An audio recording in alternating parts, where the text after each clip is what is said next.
Nasser's Anti-Semitic War Against Israel by Matthias Küntzel.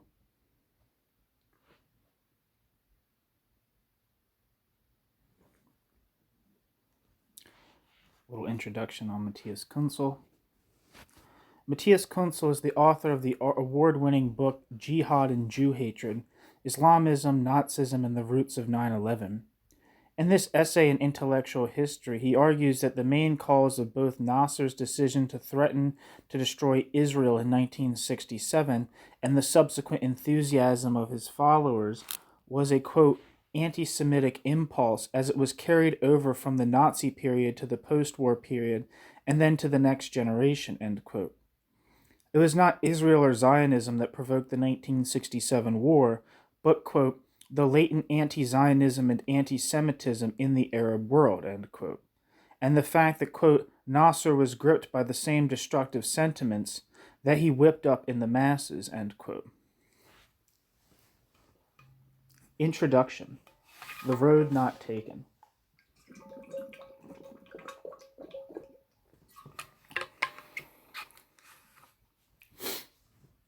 Quote, it is time to abandon demagogy. War with Israel is impossible, end quote. This was Tunisian President Habib Bourguiba's message to the Arab world in March 1965. The Palestinian Arabs, he thought, should take a moderate and flexible approach, including the recognition of the Jewish state on the terms proposed by the United Nations Partition Resolution. Arabs and Israelis, quote, would be able to live in harmony after rejecting hatred, end quote, Bourguiba argued. Quote, the Palestinian affair calls for a pacific solution in which there would be neither victor nor victim, end quote. Bourguiba was no friend of the Jewish state. Indeed, he regarded Israel as an imperialist power and encouraged the Palestinian Arabs to return to Israeli territory in order to wage their guerrilla war from within. Quote, the plan I advocated, end quote, Bourguiba explained, quote, aimed at placing Israel in an awkward position, at turning the tables and gaining the support of international opinion for our cause, end quote.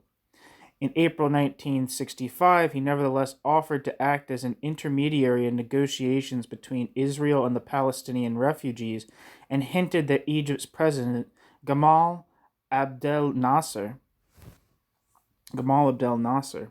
might perhaps join him as the second intermediary in these talks. Nasser's reaction, however, was utterly negative. In his 1965 May Day speech, he charged that, quote, Bourguiba, in his declarations, has adopted the same position as Israel and the imperialist countries which are bolstering up Israel, end quote, while the Egyptian paper Al-Ahram, reputedly Nasser's mouthpiece, quote, not only repudiated Bourguiba's proposals out of hand, but imputed that the real author of the proposals was not President Bourguiba, but rather, quote, a Western imperialist source, end quote. Read Washington, end quote.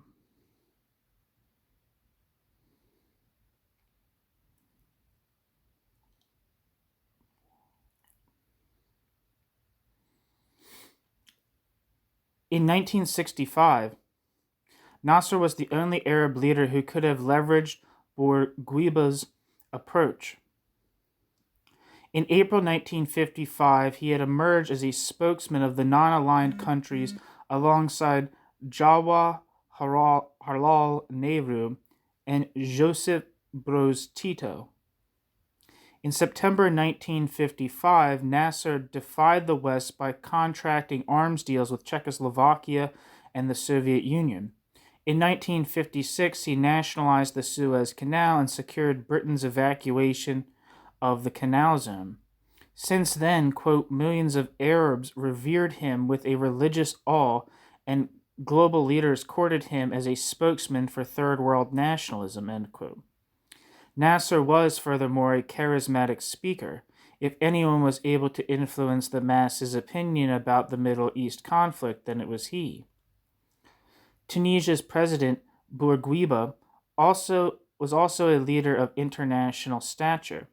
As late as February 1965, he was received with great elation, not only in Saudi Arabia and Jordan, but also in Cairo, where he was driven in an open car through the streets and was given the opportunity to address a session of the Egyptian parliament. If Nasser and Bourguiba had worked together in the summer of 1965, they could have changed the Arabs' attitude towards the Middle East conflict. Nasser, however, repudiated his colleague's course. He did not want to accept but to destroy Israel. Why? And why did he provoke the fateful Six-Day War some months later? In this paper, I will 1. Recall the road to war, 2. The Soviet Union's role in the summer of 1967, before examining 3. The anti-Semitic movements and ideologies that shaped Nasser's outlook, the Young Egypt Society and the Muslim Brotherhood.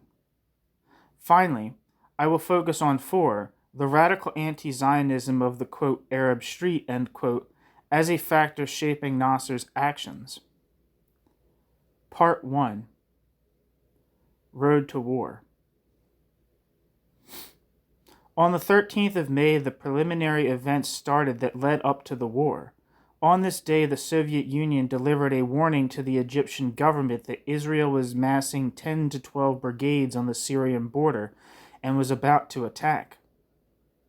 On the 14th of May, Nasser responded by mobilizing Egyptian troops and sending them into the Sinai in order to deter the assumed Israeli aggression against Syria.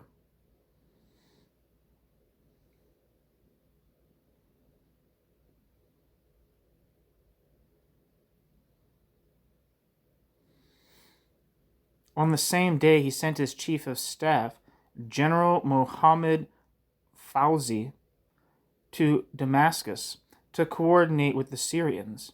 Here, however, a mystery emerged. Fauzi reported back to Nasser that, quote, there is nothing here, no massing of forces, nothing, end quote. On the 15th of May, General Odd Bull, the chief of staff of the UN Truce Supervision Organization, UNTSO, whose observers frequented the border area daily, confirmed to UN headquarters that he, quote, had no reports of any bracket military end bracket buildup, end quote. The escalation, however, continued. On May 16th, Nasser requested the withdrawal of United Nations Emergency Force, UNEF, from the Sinai. This force, composed of 3,400 UN troops from the different nations, was created in 1956 after the Sinai War to deter warfare and ensure free passage through the Straits of Tiran. On the 19th of May, the UNEF withdrew, while the number of Egyptian troops in the Sinai was increased from 35,000 to 80,000. While Soviet papers such as Trud and Izvestia repeated that, quote, large Israeli army formations are concentrated on the border with Syria, end quote. On the same day, UN Secretary General U Thant informed the UN Security Council that reports from UN observers, quote, have confirmed the absence of troop concentrations and significant troop movements on both sides of the Sinai-Israeli line, end quote. On the 20th of May, Egypt's Ministry of Religious Affairs declared a state of holy war to liberate Palestine, while in Damascus, Defense Minister Hafez al-Assad said, quote, it was time to take the initiative in destroying the Zionist presence in the Arab homeland, end quote. On the 22nd of May, Nasser declared the closure of the Straits of Tiran to Israeli ships and cargoes, a step that changed the balance of power that had existed since 1956 and was considered a casus belli. On the 25th of May, in a speech to Egypt's Air Force headquarters, Nasser proclaimed, quote, The Jews threaten war. We tell them you are welcome. We are ready for war, end quote. On the 26th of May, in his speech to Arab trade unionists, Nasser explained, quote, "We felt we are strong enough that if we were to enter a battle with Israel, with God's help, we could triumph. On this basis, we decided to take actual steps. The battle will be a general one, and our basic objective will be to destroy Israel," end quote.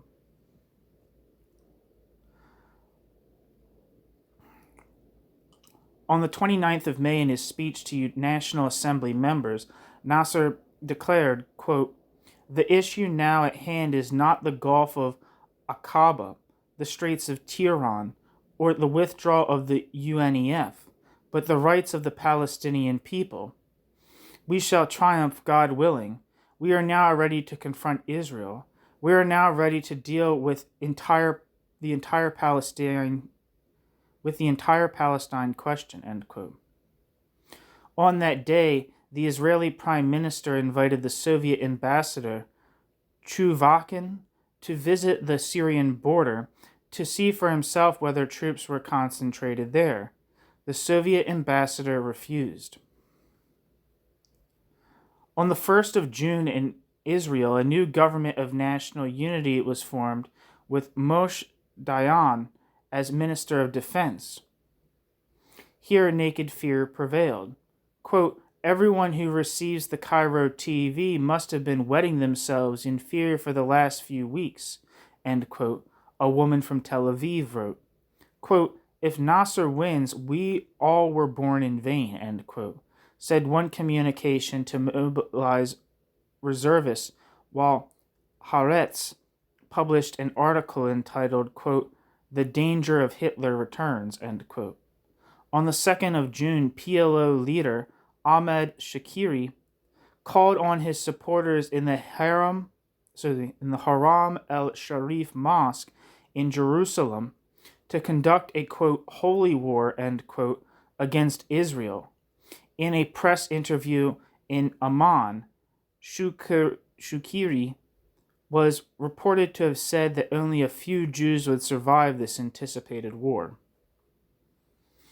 On the 5th of June, Israel started her preemptive strikes against the Egyptian Air Force at 2:45 a.m. The rest is history. This timeline shows that a fabricated story served as the pretext for the threatening moves against Israel. In quick succession, Nasser poured his troops into Sinai, evicted the UNEF, and closed the Straits of Tiran. No record has been found of the Egyptian leader having any reservations about this quick escalation. The Arab armies on Israel's border, encouraged by an anti-Zionist frenzy sweeping the Arab world, were poised to inflict existential damage on the Jewish state. Yet Nasser could not attack first. Russia had warned him repeatedly against firing the first shot. Egypt's war strategy was revealed on the 26th of May by Hassanein Haikal, one of Nasser's closest confidants. Quote, "Israel cannot accept or remain indifferent to what has taken place. This means that the next move is up to Israel. Israel has to reply now. It has to deal a blow. We have to be ready for it to minimize its effect as much as possible. Then it will be our turn to deal the second blow, which we will deliver with the utmost possible effectiveness. Let Israel begin. Let our second blow then be ready. Let it be a knockout," end quote. Part 2, the Soviet role.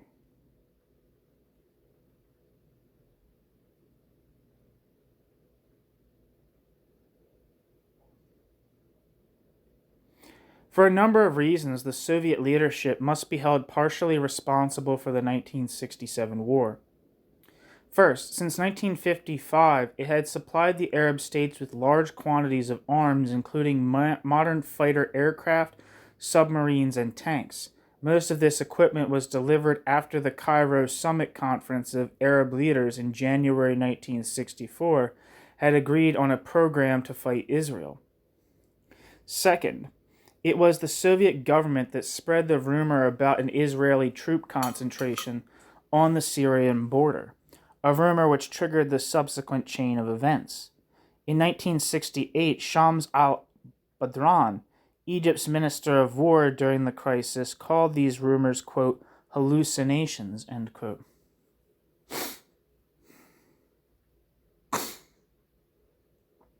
In 1992, 25 years later, even most officials and scholars in Moscow admitted that those reports had not been true.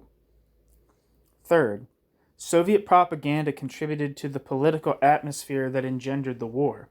Moscow repeatedly attacked the, quote, pro-imperialist policy upheld by the government of Israel, end quote, claiming that, quote, behind all the Israeli actions stand the imperialist circles of the United States, end quote. The Soviet leadership was, on the other hand, not in favor of Israel's destruction. Instead, it sought to bring about the, quote, implementation of the original November 1947 partition plan boundaries, to which the Soviets apparently hoped a weak Israel would eventually acquiesce, end quote. Thus, Moscow was taken by surprise by Cairo's demand for the withdrawal of UNEF troops, and even more surprised by the closure of the Straits of Tiran. After the latter step, the Soviets became concerned that war might break out. They now changed their tactics, attempting to mitigate tensions. The Soviets had played a dangerous game that had backfired. While they contributed perhaps decisively to the political atmosphere that engendered the Six-Day War, they later made efforts to avert it. Thus, on the morning of June 5th, the Soviets activated the hotline connecting Moscow to Washington and refused to send new weapons to Egypt in the following days. It is therefore clear that Nasser was responsible for creating the circumstances that led to the war. Quote, our basic objective is to destroy Israel, end quote, he proclaimed on the 26th of May. Why? Let us now turn to the ideological sources that shaped Nasser's worldview. Part 3. The sources of Nasser's anti-Semitism. Nasser was born in 1918. In 1935 or 1936, he became a member of the Young Egypt Society led by Ahmad Hussein, a radical nationalist movement that was pro-Nazi in several respects. Quote, the Second World War and the short period before it fired the spirit of our youth, end quote, wrote Nasser, quote, and moved our whole generation towards violence, end quote. Leading members of the Young Egypt Society included Ali Maher and Aziz al-Misri, two prominent Egyptian politicians who were known for their anti-British pro-Axis stance. In 1937, Nasser entered the military academy. In 1938, the core of the Free Officers movement that would take power in 1952 was formed. When in 1942, quote, the Germans were close to Egypt, end quote, recalled movement member Abdel Latif Boghdadi, we, quote, thought it our duty to do something against the British. We formed a secret organization in the Air Force to disrupt and impede the British withdrawal from the Western Desert by sabotaging their lines of communication and supply, end quote. In 1943, Nasser and some of his military colleagues held meetings with Mahmoud Labib, a leading member of the Muslim Brotherhood. Those gatherings took place once a week and, quote, continued uninterrupted until May 1948, when mobilization for the Palestine War of 1948 occurred, end quote. In the 1930s, the Brotherhood had received financial aid from Nazi Germany because of its anti-Semitic orientation. Thus, in 1947, Hassan al-Banna, the Brotherhood's leader, explained the United Nations decision in favor of a partition of Palestine in anti-Semitic terms, deeming, quote, the whole United Nations intervention to be an international plot carried out by the Americans, the Russians, and the British under the influence of Zionism, end quote. In 1948, the Brotherhood was nevertheless by far the largest political organization in Egypt, with at least 1 million members. Nasser was among those officers who provided lengthy clandestine training to the brothers in preparation for the Palestine War of 1948. It was thus no accident that in 1949 Nasser's name was found on a manual about grenades in a Muslim Brotherhood hideout.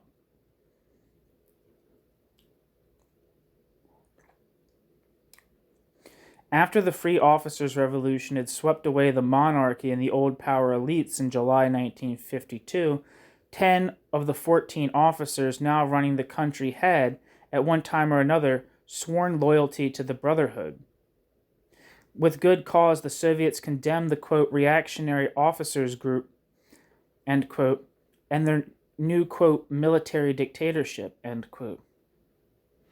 In 1942, at British instigation, Aziz al-Misri and Ali Maher had been dismissed because of their explicit pro-German stance.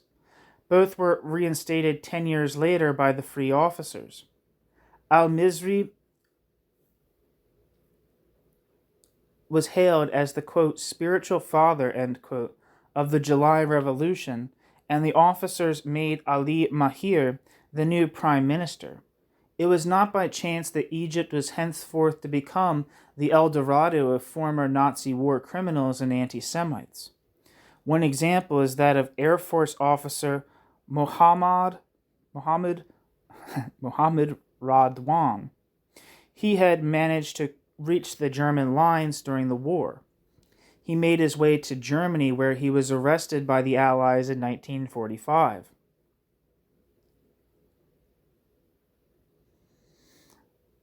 And then sentenced in Egypt to 15 years in jail. In 1952, he was released and then employed in the Armed Forces Department of Public Affairs. Another is neo-Nazi publisher Helmut Kramer. He received political asylum in Egypt in 1965 after a German court had found him guilty of, quote, spreading Nazi ideas, end quote. According to Kramer, Nasser personally dealt with his asylum request and gave permission for him to continue publishing his books.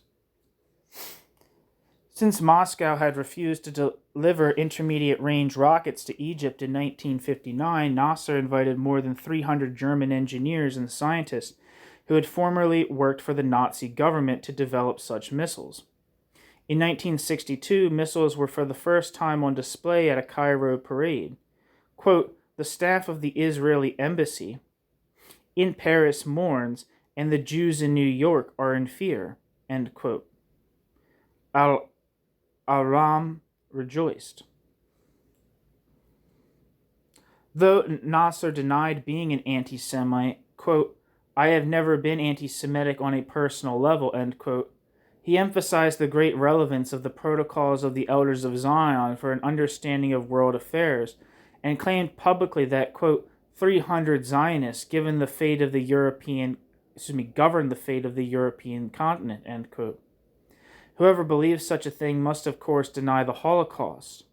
Nasser denied it both directly, quote, no one takes seriously the lie about 6 million Jews who were murdered, end quote, and indirectly by claiming that, quote, Ben Gurion has killed as many Arabs as Hitler killed Jews, end quote.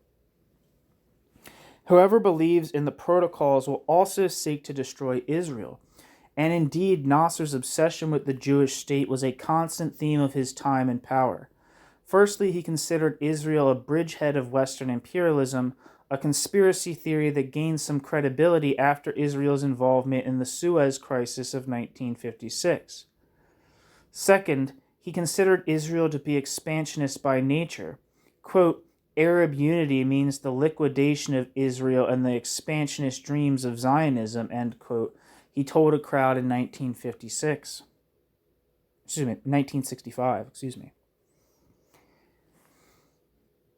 Nasser's background did not, of course, rule out a later change of course. In 1953, his friend and combatant Anwar al-Sadat praised Adolf Hitler as a, quote, immortal leader, end quote, but 26 years later recognized Israel's right to exist. Why was Nasser incapable of making such a move? Part 4. Radical anti-Zionism and the, quote, Arab street, end quote. This is where the radical anti-Zionism of the, quote, Arab street, end quote, enters the picture. It may well be that it was the mass enthusiasm which flooded Egypt on the eve of the Six-Day War that kept Nasser on the war path. Nasser on the path to war. The Arab world had reacted ecstatically to Egypt's Sinai move in May 1967. After the withdrawal of the UNEF troops, Cairo looked more like a carnival than a city prepared for war. Quote, the city was now festooned with lurid posters showing Arab soldiers shooting, crushing, strangling, and dismembering bearded hook-nosed Jews, end quote. The seizure of the Straits of Tiran worked like magic. Now Nasser's Alan wa Salan, quote, you are welcome, end quote, reverberated throughout the Arab world. Quote, congratulations and messages of support poured in from all capitals. Delegations began to arrive in Cairo from Iraq, Syria, Algeria, Kuwait, and other countries, end quote. Overnight, Nasser's prestige in the Arab world had soared to new heights. This enthusiasm, this fervent hope for the destruction of an established state is quite exceptional. In 1945, the Arab League was founded with the goal of preventing the creation of Israel. So far, nothing out of ordinary. Many emerging countries initially met with resistance and had to fight for their right to exist. But what followed was altogether exceptional, as Ruth R. Weisse explains, quote, Israel won its,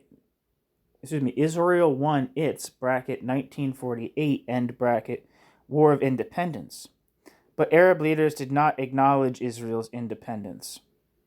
Though the world was now dealing with a Jewish country rather than a dispersed people, the political functions of Israel in Arab politics became almost identical to the functions of the Jew in the politics of Europe.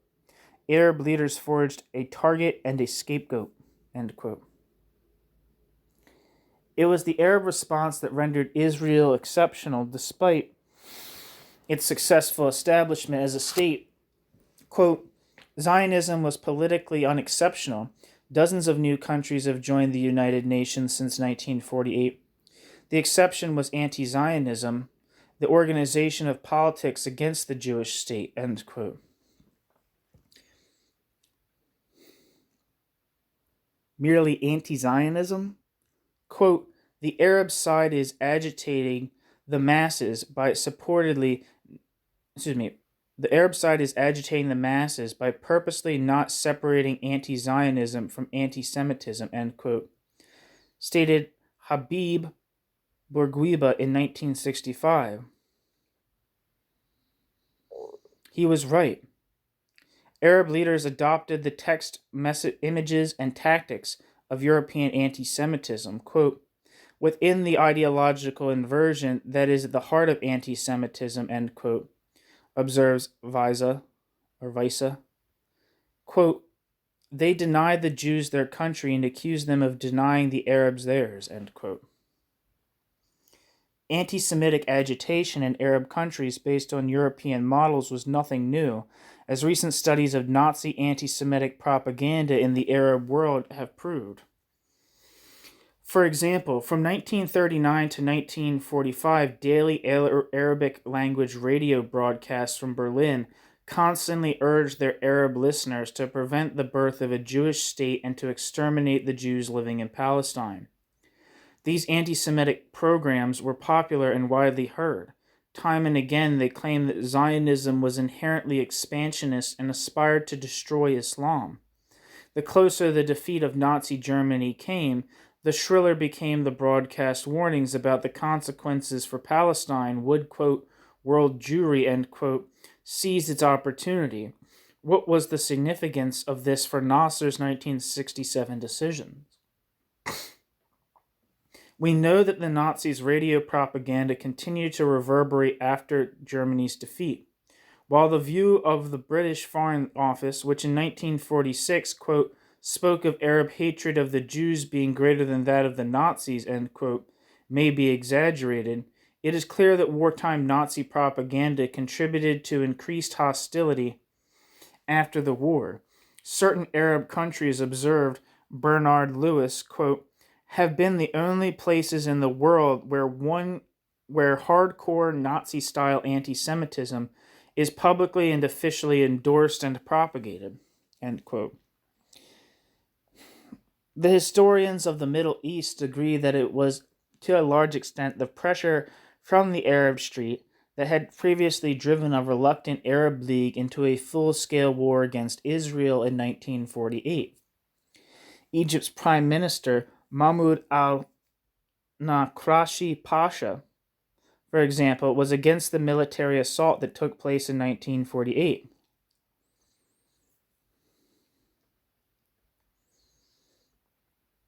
However, he said he was swayed by public opinion that, quote, was all in favor of the war and considered anyone who refused to fight a traitor, end quote. In 1948, the Muslim Brotherhood in particular had created an atmosphere in which war seemed the only logical and natural process. The quote, the bracket Brotherhood, end bracket Society, succeeded in drawing Egypt into a full-scale military initiative in Palestine, end quote.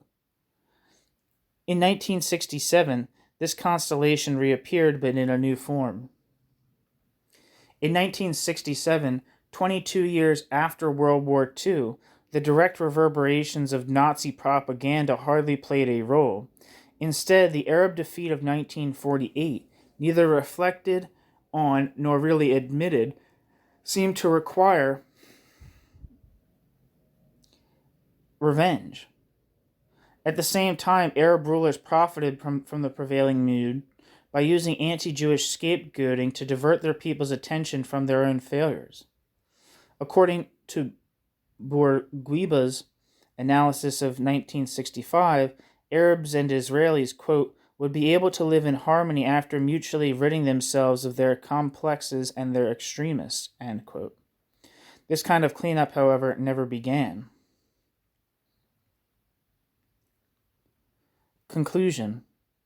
Behind the question of whether Nasser could have resisted the, quote, Arab Street, end quote, in 1967 lies another. Why did he incite their mass fury in the first place? In my view, the main cause of both Nasser's decision and the subsequent enthusiasm of his followers was the anti-Semitic impulse as it was carried over from the Nazi period to the post-war period and then to the next generation. It was neither Israel nor Zionism that provoked the 1967 war, but the latent anti-Zionism and anti-Semitism in the Arab world. Nasser was one with this mood. He was gripped by the same destructive sentiments that he whipped up in the masses. It was not Israel and Zionism that have created the exceptional state of affairs.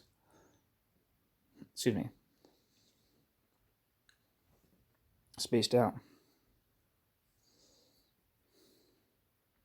It was neither Israel nor Zionism that provoked the 1967 war, but the latent anti-Zionism and anti-Semitism in the Arab world. Nasser was one with this mood. He was gripped by the same destructive sentiments that he whipped up in the masses. It is not Israel and Zionism that have created the exceptional state of affairs we have become accustomed to calling the Middle East conflict. There are many national movements in the world, and dozens of new states have joined the United Nations. The exceptional thing that places the Jewish state in an exceptional situation is the 70-year-old anti-Zionist and Islamist call to destroy it. No other state in the world is confronted with this kind of call. Quote, it is time to abandon demagogy. War with Israel is impossible, end quote. After stating that claim, Habib Bourguiba was invited to Israel by Golda Meir, Israel's foreign minister at that time. A peaceful settlement of the Palestine issue, declared Meir, is also in the interest of the Arabs. Quote, it is unfair that these people would be compelled to sacrifice up to 70% of the national income to prepare for a war that is murderous and would not fix anything, end quote. These words, pronounced more than 50 years ago, are still valid today.